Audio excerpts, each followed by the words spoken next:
pretty tough. You have 5 gamers remaining. You know, you're probably going to lose to SKT. That means you're looking to win 3 of your next 4 against a very tough field of competition. Yeah, that definitely means the pressure is on here for both these teams heading into Champ Select.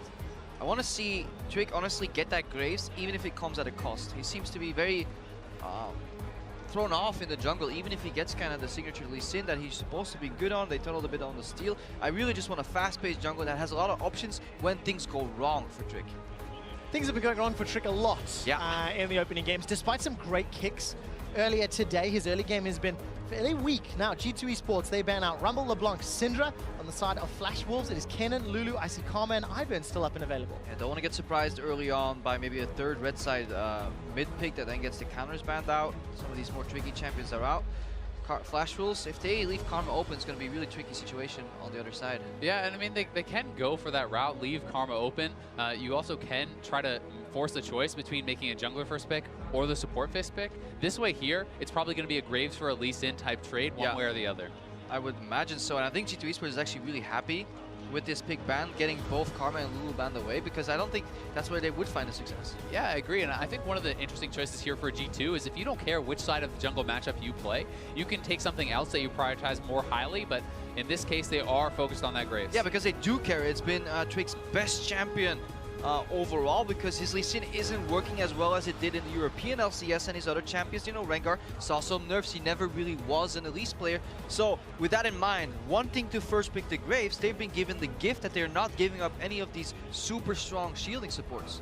Yeah, and I mean, they're not going to be willing to go to the Ivern, it seems, without a secondary shielding type champion to play one of the protective Sven comps, and as expected, I think we are going to see Lee coming back. Is this worrisome? We've seen Peanut get his hands on Lee Sin time and time again. Kasa also famous for his Lee Sin. And Kasa has had a very good game so far during the first round robin. Now that we're in the second round robin, is that a gamble? Most great Karsa games though come from him getting a really nice early gank off. It is level 2 gank in the top side, maybe switching sides up level 2 or 3 behind the bot lane with Graves, etc. If G2 prevent that from happening, then they should be able to outpace with the Graves, and the reaction isn't really that surprising here with the Zyro Lee Sin. I agree, and I think that generally speaking in this tournament, when teams play to their strengths instead of trying to exploit their opponent's weaknesses or account for something like that, they have more success. So it makes sense to put Trick on his strongest champion, even if you're giving Karsa over something that he's also very comfortable on. Yeah, and they're also attacking the strengths on Flash Wolves. They're basically telling Flash Wolves, you pick your mid laner here, or we're going to make that mid lane matchup even more annoying with the early Orianna. With Syndra and LeBlanc out, she is one of the safest blind pick mids you could do. There is maybe like a Talia that could get picked into it for push, but they can remove that in second ban phase. Well, second ban phase is going to kick off, and Flashwell's going to go for the blind Kled in the top lane. A couple of counters up there. I mean, Rumble's taken away. Was one expects most played champions during the splits, and Expect as well, also struggling to find his groove this tournament so far. And I mean, I think that Expect certainly can default to something like just a tank champion. I think there's a lot of tank matchups that are pretty comfortable into the Kled.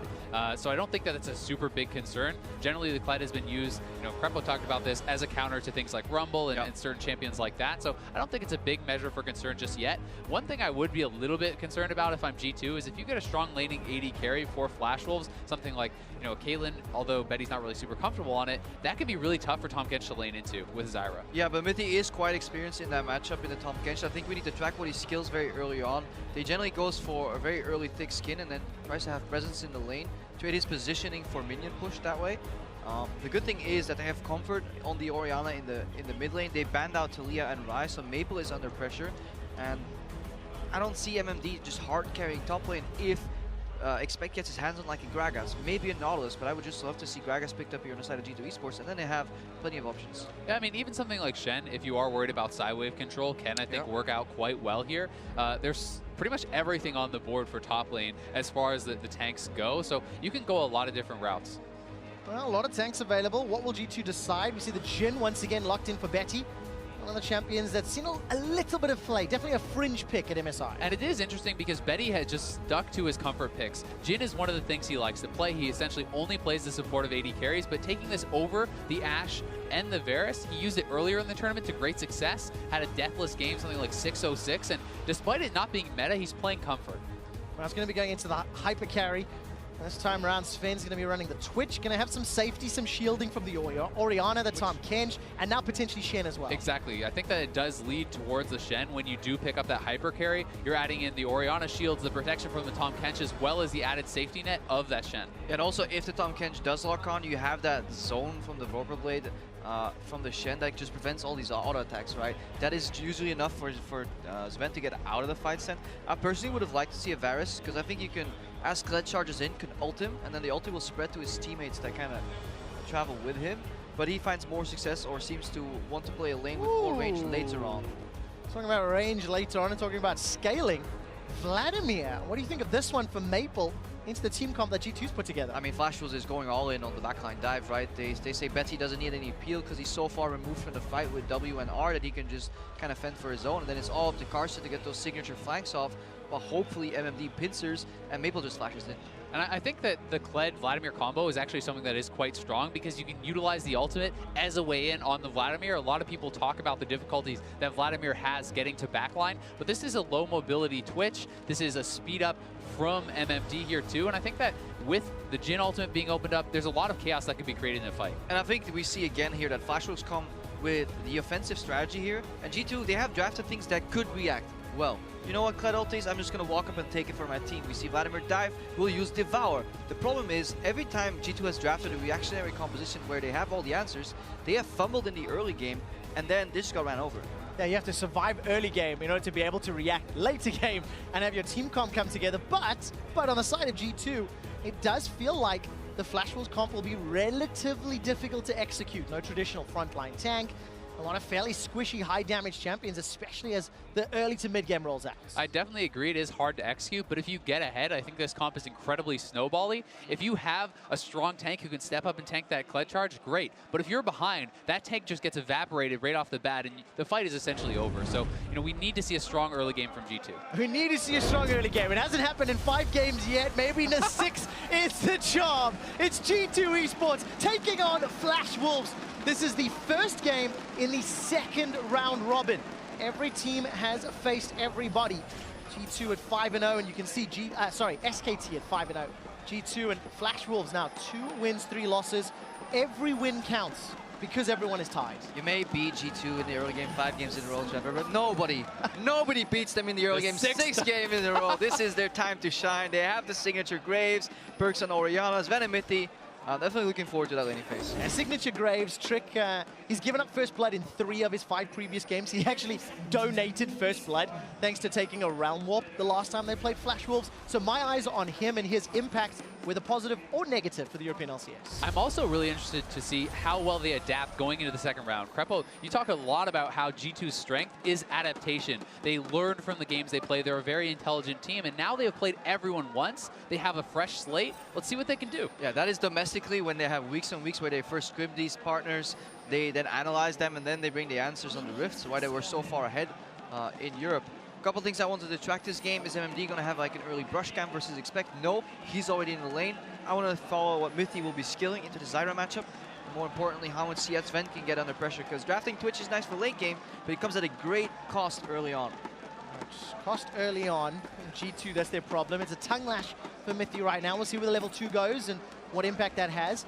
Sawdust done a good job of spreading those seeds and a little bit of assistance for Karsa on the Brambleback. Yeah, the tongue lash makes Tahm Kench at least have some ranged presence. You just want to walk up. They're actually happy with what's happening here. Sword Art spawning plants early forces the push. Now, if Mithy can draw an auto attack or 2, the minions will attack whoever's aggressing on him, and then that will make the wave push. So essentially, that's what you're doing. Technically, Flashwolves here are over pushing. That could punish the jungler, but it doesn't look like Karsa's making use of that.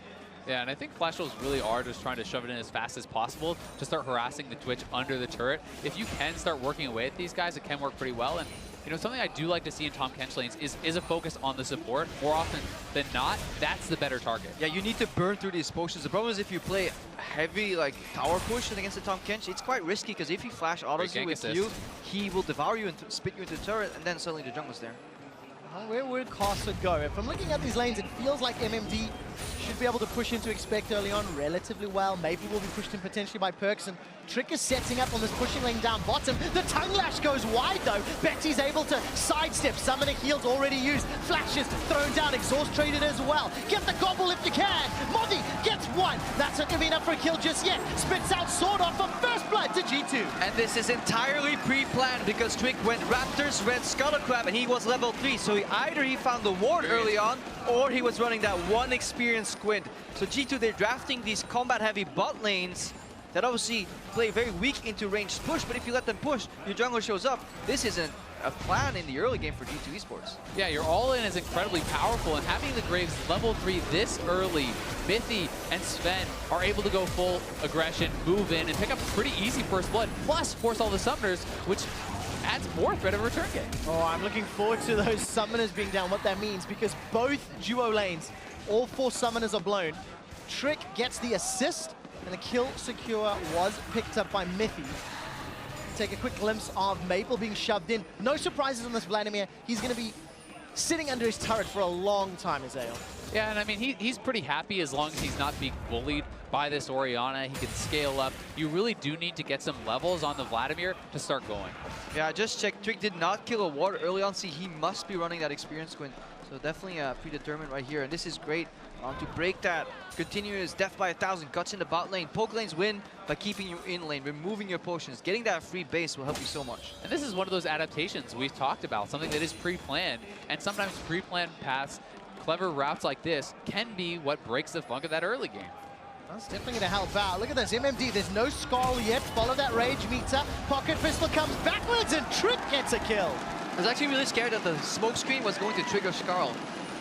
Every damage instance gives you something, so you want to hit him with like big spells. Small hits over time get you faster to Scarl, I believe. So quite dangerous, but really good setup. Trick is back in his element. I don't believe my eyes. This is a pre-level 6 Graves with 2 successful ganks in the 2 lanes that Flash Wolves will be pushing towards G2. Yeah, this is exactly what we were talking about. It sounds like we need to get Trick on the Graves, and it is working out. Yeah, I mean, you play to your comfort. He has strong gank assist in both top and bottom. His path has been intelligent, and I think that Expect also deserves a lot of credit. I mean, he was winning out on his trades very heavily, had MMD already dismounted, so Trick could come up for an easy cleanup. And that might just be the communication finally getting back to the G2 lineup, because it's much more comfortable to trade aggressively if you know your jungler is going to help you in like 30 seconds in case it goes wrong, right?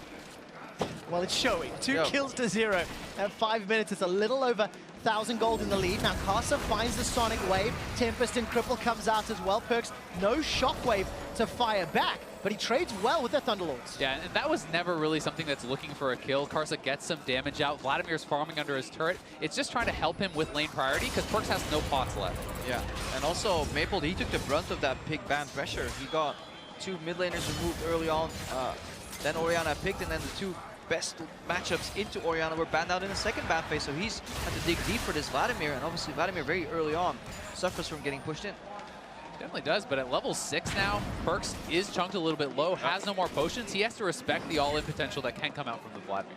And that makes that gank so great, you know, sometimes just a little bit of pressure can tiptoe the matchups in the other way, but here's Trick in the bot lane again. No summoners. Right, gonna dash forward. Where's the dash? Shadow dash from Expect is gonna catch Sword on. Betty's the target as well. Expect's on the board. Sven gets another. This is so well done by G2, forcing out Summoner's bot, killing top. They can Shen all down because they have the experience advantage in that matchup too, and G2 just looks like they're firing on all cylinders. They've been so coordinated. They look almost as good as the Gigabyte Marines in the early game. Let's not be ridiculous here, Trevor. Let's not give them too many compliments here, but they look like G2 in Europe. This is finally kind of the level of play, coordination, organization that we're used to seeing from them, just outclassing their opponents here with just very easy moves if you look at it. Yeah, what a surprise. You run but you use the Shen ulti, but if you time things well, you don't need the greatest mechanical outplays. I think they even played very well within the fight. You know, Expect holding his taunt for a long time, seeing if he even needed it for the Zyra, and then uses it to secure the kill. It's just looking very, very good right now for G2. Yeah, just a fantastic start. And G2 got themselves some control wards in the books. First sort of tier of items, but, you know, not a huge amount of pressure on the tower. Going to be content with those kills thus far. G2, let's see how good their mid game's going to be if they can extend the 6 phase. Yeah, they have to extend it. Flashes always react with vision as well, though. You see 3 control wards right there. They place them very well in unison, and they also defend that vision and build on it. So that is something that G2 need to watch out for. If they go for their signature kind of slow scaling game, Flashes will not hesitate to take the map back. They definitely won't, and you also have to remember Karsa is now level 6, Vladimir is level 6. Karsa has his summoners up and certainly can make a play to try to get a kill and return some of the pressure back. Yeah, Mithy here as well. Look at the item build. You could afford a side stone, but why not upgrade your relic shield? You know, get a little bit more money in the bank here. They're very heavily focused on this laning phase. And I think especially when you are actually just letting your opponent push you in like that, you don't necessarily need the wards out on the map. As long as you can defend the control wards, that's definitely true here. But that could be a breaking point if they make one mistake. Suddenly, the lack of side stone may punish G2 Esports. I'm looking at those control wards. Prepper, there's 3 on the bottom quadrant. It's nice. Karsa is going to get counter-ganked now by Trick. Counter-gank is a strong word. Actually, it is a counter-gank. Trick goes in, end of the line. Collateral damage gets fired. Here comes Expect. He's got Maple. Trick survives and takes Karsa with him. Where did Expect come from? Nobody expected him. Suddenly, like, he just dashes in, rams a dagger through the opposition, and he just wins out that fight here. Another great roam from Expect. Yeah, and I mean, Trick was in position as well. They read this gank like a book. They see Lee Sin at 6. They know that Perks is a summoner down, and Flash Wolves go for it anyway, and they got punished huge. Yeah, we always talk Karsa Maple, Karsa Maple. Well, that's where the gank is going. If you look at, let's look at the top lane. That's pushed in. Bot lane is pushing in very heavily too, so like the only place the gank could go is in the mid lane. And Expect was already moving before this gank even started. He even dropped a control ward in the enemy jungle. Oh, it's so well played. Vorpal Blade travels and just finishes him off. I mean, as soon as Maple flashes forward and Trick is right there, you know you made an oopsie, and it's like, oh, that feels bad. It does. And looking at Trick, this game, 1-0-5. We're before 10 minutes. 3,000 gold lead, and compare it to the previous stats of this group stage. Yeah, we're SKT right now. They're looking for the perfect tournament. G2, they're looking for the perfect game so far. Still on track, baby. Very early start. MMD with those vicious strikes and a bear trap on a rope. He's going to be trading with Expect. Got himself the Tiamat, a small CS advantage, but Flash Wolves. Okay, G2 have done everything right for 10 minutes. You know, they've ganked well, they've had suitable vision. How do Flash Wolves bounce back from this significant of a deficit this early on? I think it's looking for picks. I think it's utilizing the combination of ultimates with Fled and Lee Sin and Vladimir. You know, despite being a bit behind, if you get the perfect engage and eliminate someone like that Twitch right off the bat, the fight can turn around. If you can find that perfect engage. It feels very difficult. It's important to remember that when G2 played Flash Wolves 2 days ago, yesterday, Carolyn second, Trick gets traded on. Stand United, a touch late, not going to be the end of the world. They get Karsa's Flash though. It is Flash, and more importantly, they're working together on vision as well. The arena is igniting here as well. I'm looking at some wave mechanics. While they're waiting for the wave to arrive here in the crowd, they're slapping their thunder sticks. That's why these guys are so loud. They have optimized cheering here in Brazil. Looks like Mithy is actually moving up mid, perhaps trying to help with that vision and really try to get some damage down on this turret because they're taking over the top side of the jungle. Yeah, and with that mid pressure, actually, Mithy could just take somebody with him, taxi to the bottom lane. Perks and Mithy could arrive behind enemy AD carry and get bot turret from that. That is the strength of a Tahm Kench level 6. You really want to use that Abyssal Voyage to unlock objectives. They do need to be careful though. Betty is coming up. Jhin ultimate is available, but it's going to bail out on the play. All right, couple of ultimates used to put pressure on this mid lane tower. Perks with the shockwave collateral damage as well. Taking a look. I hear Abyssal Voyage. I think they're going bot. All right, MMD is going to jump back onto Skull and run away. There's the Abyssal. Down for tower. First Blood still available.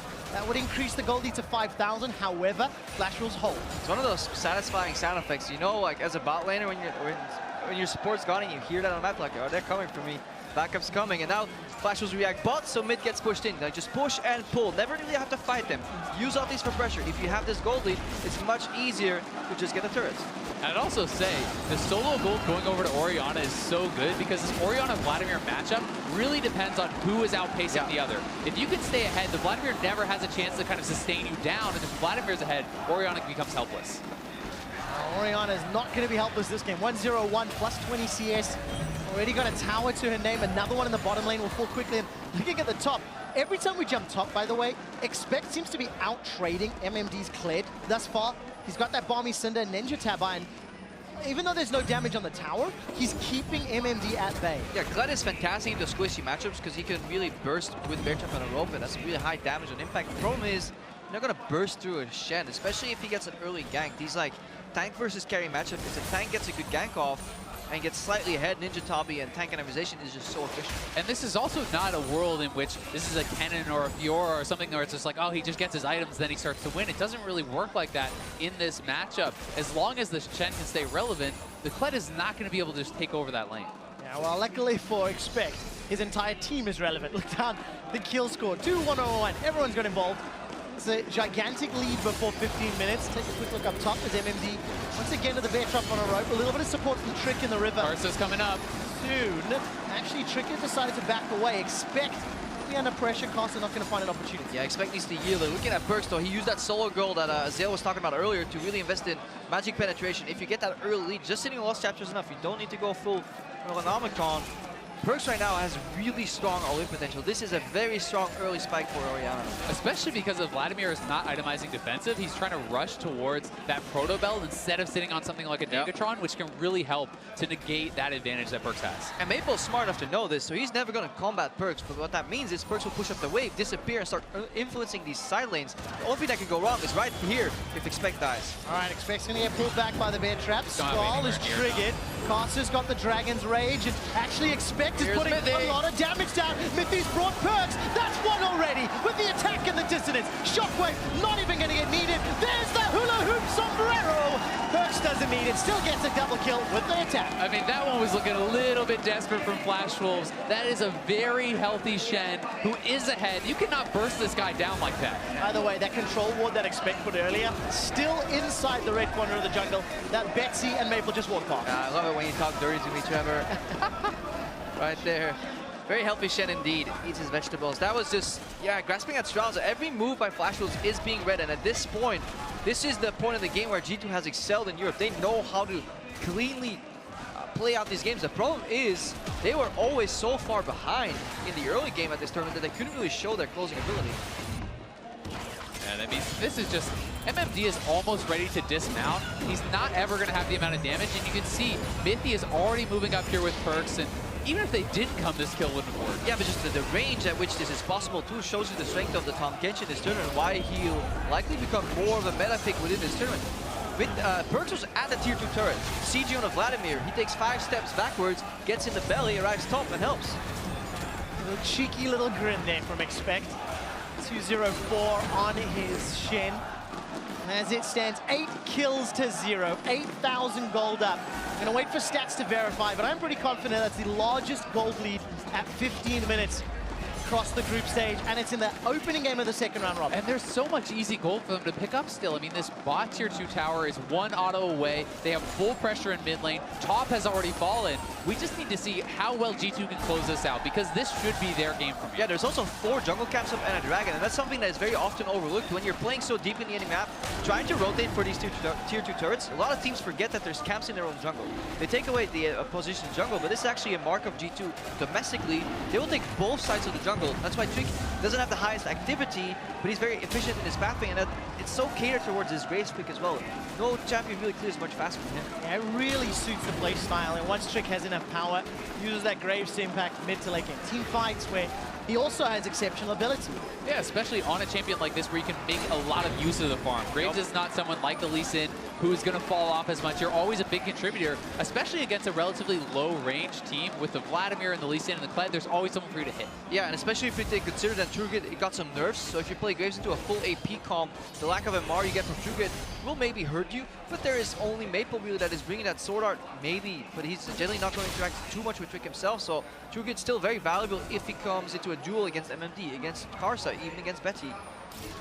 I want to step back from this game just a little bit because it really has been the G2 show, right? And we talked about the results. Let's stay here.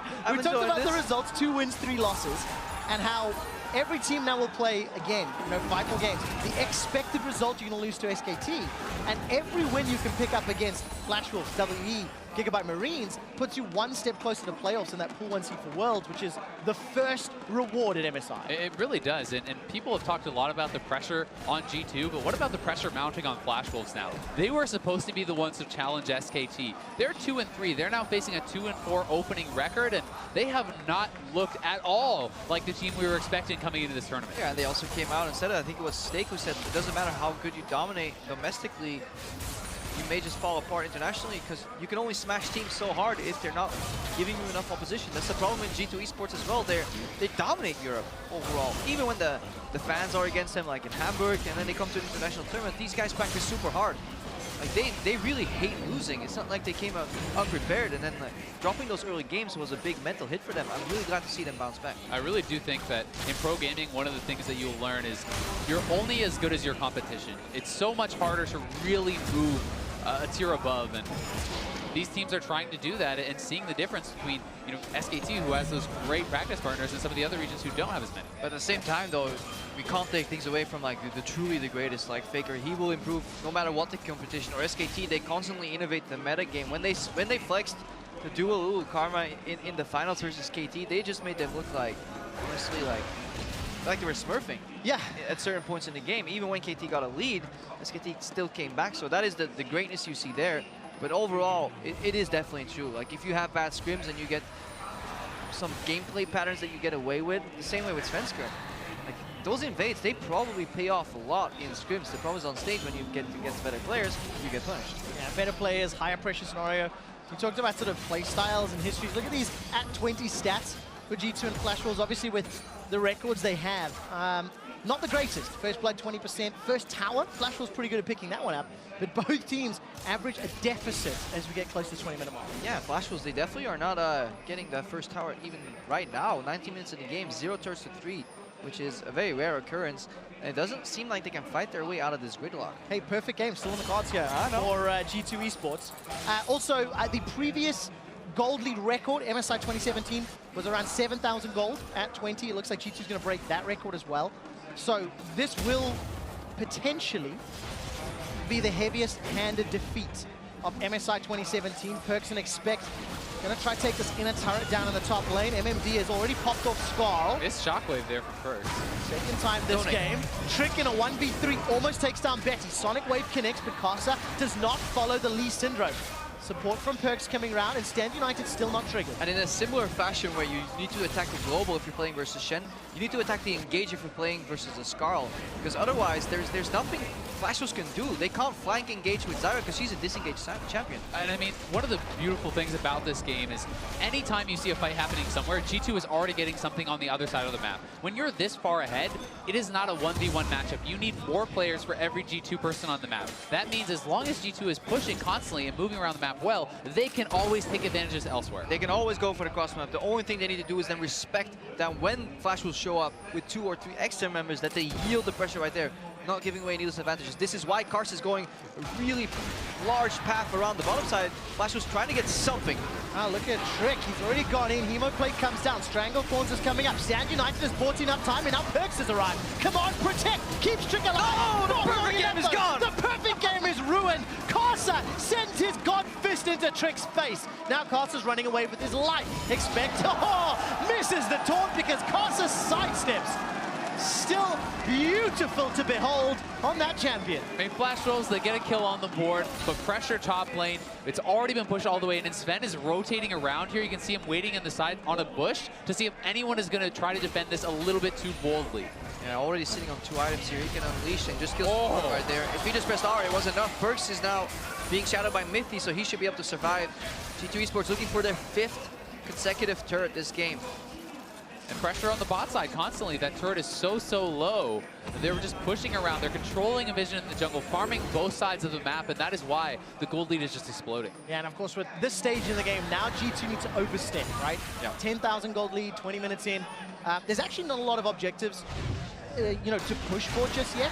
We'll expand that in a minute. Here's a replay of Trick giving up the perfect game. This is Karsa doing the right thing with his team, heavily committing to one side of the map and hoping that you get enough. The problem is, yeah, these members will be so damn tanky. They will have so much damage. So Flash Wolves, they're in front of an impossible task. Barring a Baron steal, there is no way they come back.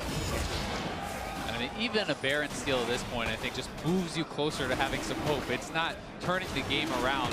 And G2, you know, a lot of times you can criticize teams for playing very slowly when they are this far ahead, but they are always bleeding their opponents out of this situation. So I think, you know, up to this point, I have no real criticism for them. It's also why in Europe, when they play, you kind of blink your eyes twice and suddenly G2 have a 3,000 gold lead. But nothing no real pivotal moment has happened. There hasn't been any triple kills or massive outplays. They just play really efficient League of Legends, where they go for all the camps, they push the right waves, they maximize side lane farm. They're the team that picks up the most farm from 15 to 30 in raw numbers in European LCS, because they just maximize these side lanes. Yeah, they've been maximizing every lane for 20 minutes. Yeah. Every single gank, every play has resulted in an advantage. MMD actually used charge for some reason. I didn't quite see exactly why, whether it was under pressure from Expect or not, but that charge has not been used offensively a single time in the 23 minutes, and that was a, first phase pick. Flash Wolves eventually lose their 5th tower. And you can see now that G2 and Flash Wolves are really trying to prioritize vision around the Baron. That is really the next big objective for G2, is they're closing out on the Dragons are down, the outer turrets are out, and they really do need to try to get control of this area. Yeah, and if we turn our attention to the Flash Wolves, I think they just really exposed a major flaw in their team. MMD got drafted a blind Rumble yesterday, I believe. Now he gets drafted a blind, I will say Scarl, a blind Kled here. It feels like he has a very narrow champion pool that they're trying to just give him a comfort pick rather than a meta pick that he will play poorly. We're just getting punished harder and harder every single game. Now Maple's looking like he's going to get punished. Sanguine Pool will buy some time. Threw down the Hemo Plague as well. I'm looking at the mini-map. Still, Expect continues to shove MMD backwards. Expect's got that Titanic Hydra and Sunfire Cape, winning every single trade. And it's the mid lane's going down as well. And it's also an item build that's heavily focused on push. You can shove those lanes so fast as Expect here, and he has the Stand United to join, so G2 are straight onto the Baron. Man, what a statement here from G2. 2 wins, 3 losses. This will be their 3rd win of the tournament. Swordart is just blown up where he stands. Perks and Expect trying to run down Carter. Expect's going to be able to solo him out. Spirit's Refuge buys some time. Baron secured actually by Mippy. Trick did get the smite down once again. It's a retreat, not a charge, because MFD's running for his life. Only the 3rd death, that's what G2 are looking for. Scarlet's going to avoid the Shadow Dash as Maple is being burned alive in his Sanguine Pool. Dominating! Sven gets another onto MMD. And Betty watches his team fall around him. Flash Wolves are just getting decimated here. This has got to be one of the cleanest games, if not the cleanest game of the tournament here from G2, and what a way to start the 2nd round of games. Yeah, in a phenomenal fashion, G2 Esports bounce back. They tie their score back to 3-3, and their hopes of reclaiming that #1 seed for Europe are still alive. The largest gold lead at 15 minutes, the largest gold lead at 20 minutes. Every single objective and only one criticism. Trick is inting again. Gave up the perfect game. We'll let it slide this time, but just watch the Baron. This is really the only way that Flash Wolves could do anything about this is a steal. So you have Perks already zoning on the outside, ult in the Shen, take away the only chance that Flash Wolves has to make a positive play there. Now, man, you got to step back and look at G2. After that 50-minute loss to TSM, where technically they had lost the game for around 46 minutes of those 50, not managing to take down the nexus of those last few hits. The psychological hits, G2 and 8, is it coming back? Is it a possibility to have this kind of game? G3 and 7, baby. Going up every year, G4 and 6 next year, tying it up in 2 years or so. No, I think what's great is the fact that they, well, seemingly they're playing a much weaker version of their play on international tournaments still, for the majority of the game. You're not getting affected game to game, so it seems like they're going into every single game fresh again, but something broke down for sure. G2 Esports was a shim, a shadow of their former selves in the first 5 games here. 6th one is the one on the money. There we go. You talk about shadow of their former selves. Flash Wolves, they have an on switch and an off switch. They go 0-2 day 1, 2-0 day 2. They're on the verge of going 0-2 day 3. And this was a finalist team coming in, the expectation. So, we talk about the benefits of G2 bouncing back. How on earth do Flash Wolves again bounce back from another 0-2 day? But G2 also attacked their core, right? Like we talked about Karsa, Maple, Sora. Now the final engage comes in, but it's gonna be tricky. Yes, indeed. MMD gets a bear trap on a rope, but look at Sven. He's already on a killing spree. Taken down Karsa. Flash Wolves are retreating. The charge had no damage behind it. Expect kills the weeds of Sword Art. And now Maple's cut off from the rest of his team, gets devoured by Mithy and spits out to Expect. Yeah, Karsa was still jungling while Sword was attacked in the bot lane. Maple was attacked in picks and bans, and by the time Karsa tried to fight back, it was simply too late. And with only a single kill, G2 Esports are going to take it. G2 Esports with the most dominating victory of the MSI 2017 group stage. Take down Flash Wolves to go 3-3. Just such a good game from them. And I mean, this has got to give you so much confidence going forward. We talked about how tough of a schedule these teams have from 2 and 3 to make it into the final games. And they're off to a great start. Look at the expressions on the faces of Flash Wolves and G2. G2 earlier today, distraught at the TSM loss. This time, ecstatic at the Flash Wolves victory. Yeah, and I'm just happy for the guys that they get to bask in the fandom again. Look at Perks, like, he had to go through so many like negativity and comments when he tried to portray the bad boy image that the fans seemingly wanted, but then when he gave it to them, he couldn't really deal with it, in my opinion. Now, even in Hamburg in the finals when they're playing so well, they didn't have the crowd behind them. He gets to walk around here and you see his face light up every time he sees the cheers. Like, oh, you're cheering for me? Yeah. I guess so. Like, let me just like, enjoy this. I just don't, like, this group stage is causing me more questions than answers.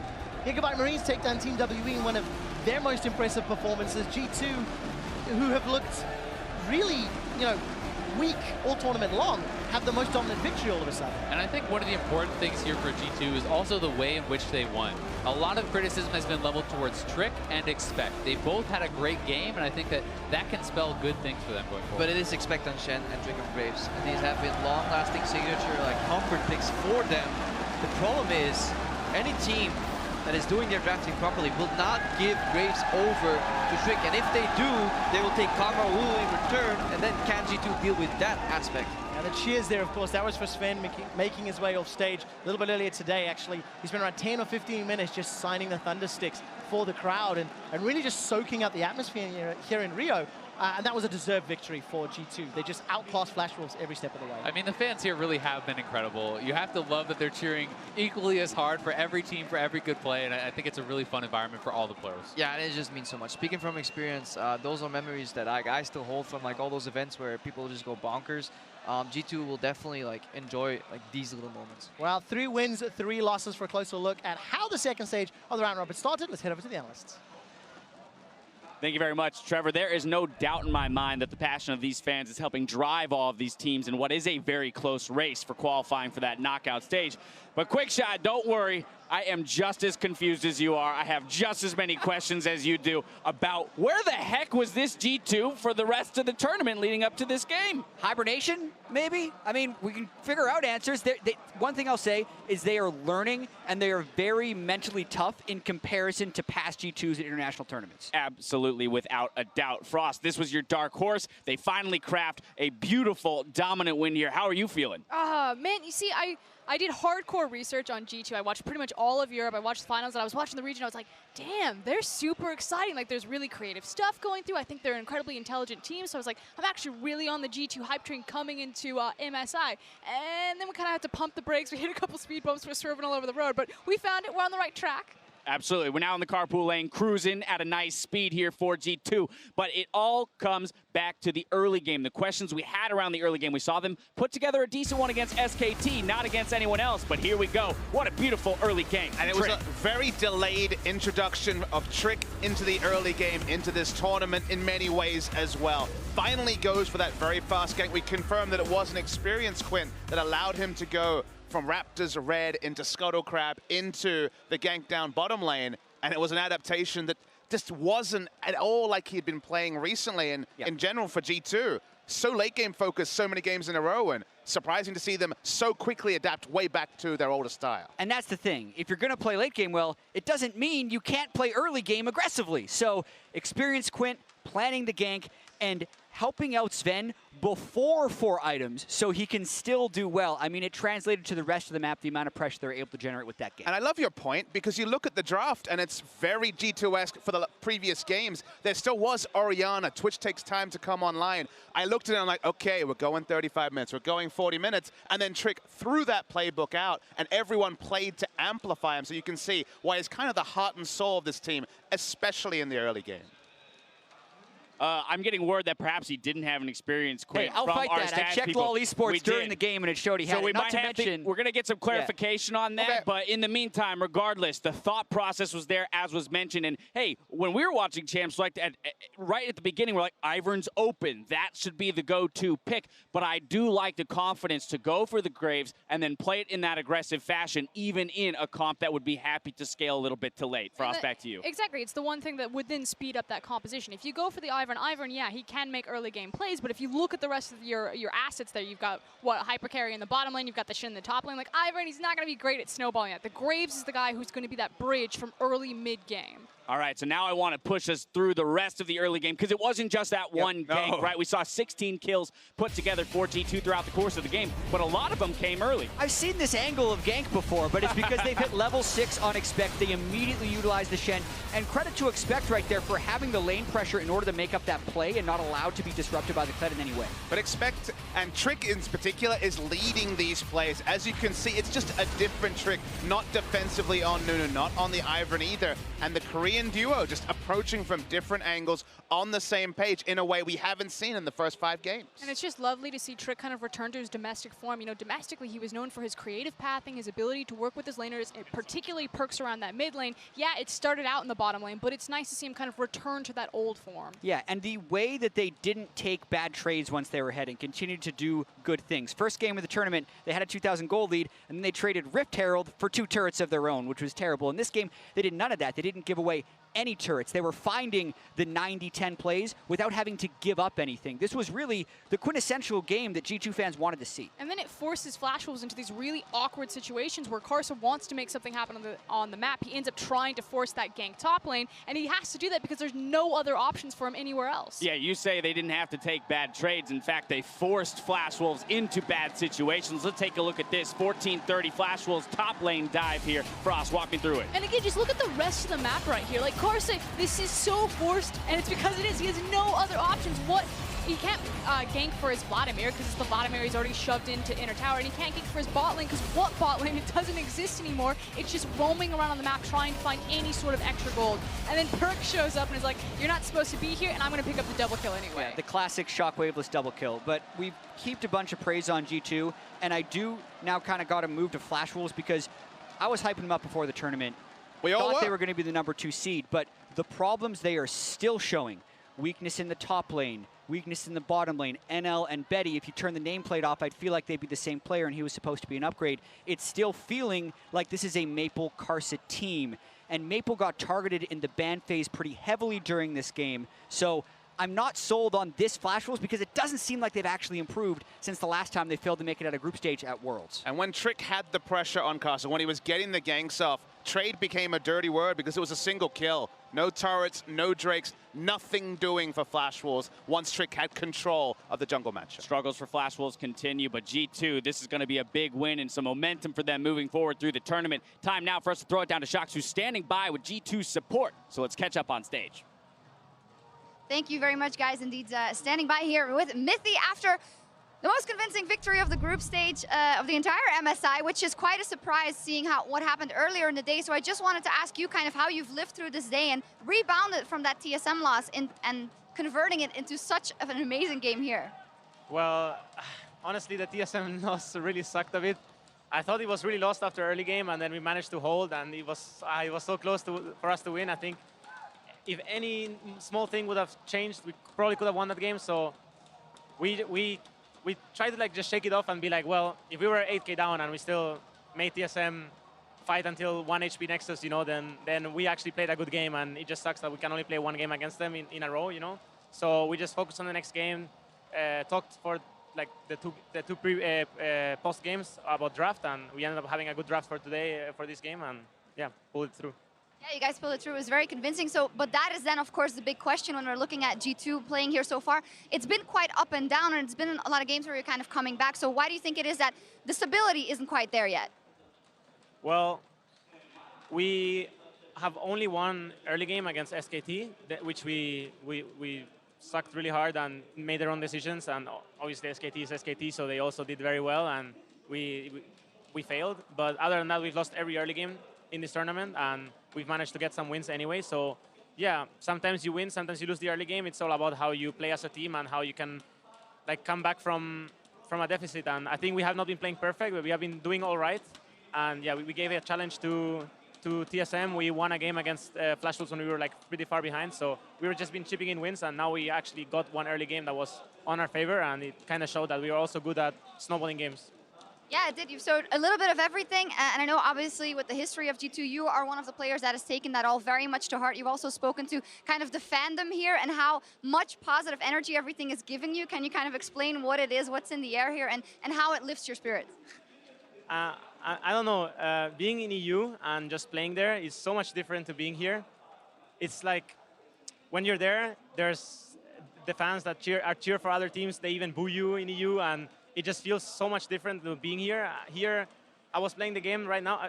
Basically, before I even go on stage, everyone is cheering for me. When I leave the stage, everyone is cheering for me, win or lose.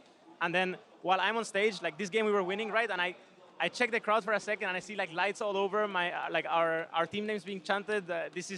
It's amazing. I mean, thank you guys. You're fucking awesome. They can't hear you, but they've seen you and they've been cheering for you, so I'm sure they get the message. But thank you very much, Mithy. Congratulations on this victory. We were looking forward to what G2 can show us next, but we are going to take a quick break, and when we come back, it's SKT up versus the Gigabyte Marines. Stick around.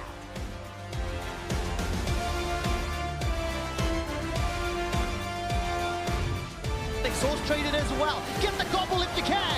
Mozzie gets one. That's not going to be enough for a kill just yet. Spits out Sword off for first blood to G2. But here's Trick in the bot lane again. No summoners. They're going to dash forward. Where's the dash? Shadow dash from Expect is going to catch Sword on. Betty's the target as well. Expect's on the board. Sven gets another. Trick goes in, into the line. Collateral damage gets fired. Here comes Expect. He's got Maple. Trick survives and takes Castle with him. Mithy's brought perks. That's one already. With the attack in the distance.